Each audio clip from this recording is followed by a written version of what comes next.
Okay guys, we're checking out a new place today to drop off this aluminum wheel. So let me just weigh it first.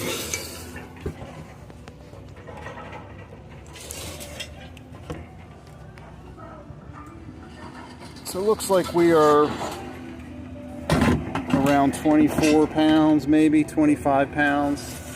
So this place, I'm gonna get a little bit more here. So let's, oops, as I break my scale, let's take it in here and see what we get for it. Alright guys, so I got 60 cents a pound here. They rounded up to 14 bucks. So it's 20% more than 50 cents a pound for that aluminum wheel. So not bad after all. A little bit of work. A little bit of work for some cash money.